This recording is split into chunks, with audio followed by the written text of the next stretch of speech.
Ikulu ya kwanza Tanzania kujenga kwa fedha zake yenyewe. Ikulu ya Dar es Salaam ilikuwa ni fedha ambazo zimetokana, ni ikulu ambayo ina historia ya mkoloni, lakini hii ni tafsiri ya Tanzania huru, kwamba sasa Tanzania imejenga ikulu kwa fedha zake yenyewe.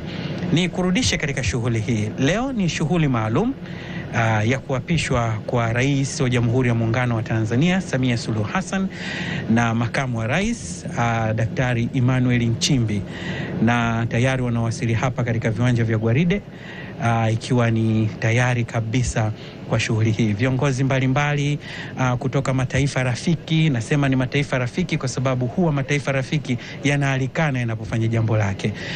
Kwa hiyo unaweza kusema kwamba sasa wanashuhudia, watasalimiana na watampa pongezi.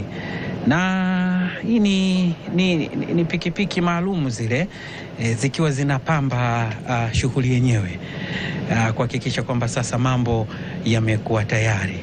Hii ni zoezi lililosubiriwa mara baada ya Tume Huru ya Taifa ya Uchaguzi kutangaza mshindi na kukabidhi vyeti maalum na kukabidhi cheti maalum kwa mshindi ambaye alishinda kwa 97.66.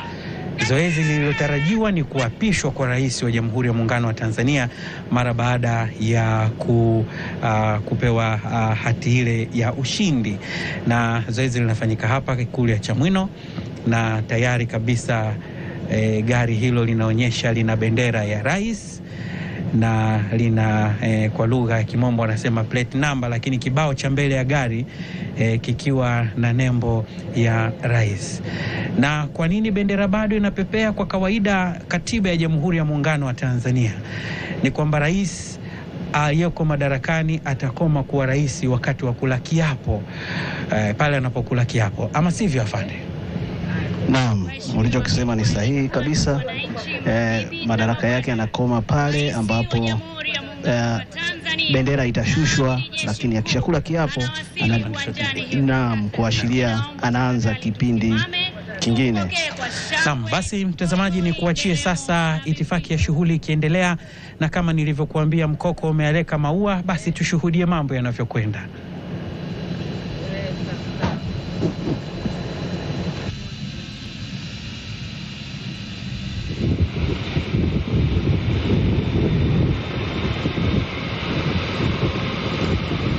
Bendera zetu ziwe juu kabisa wakati Mheshimiwa Rais anajiunga pamoja nasi.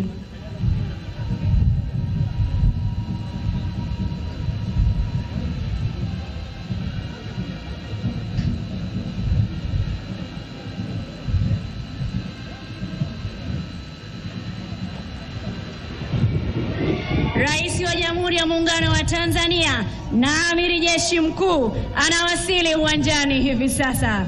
Shangwe, nderemo na vigeregere kwake.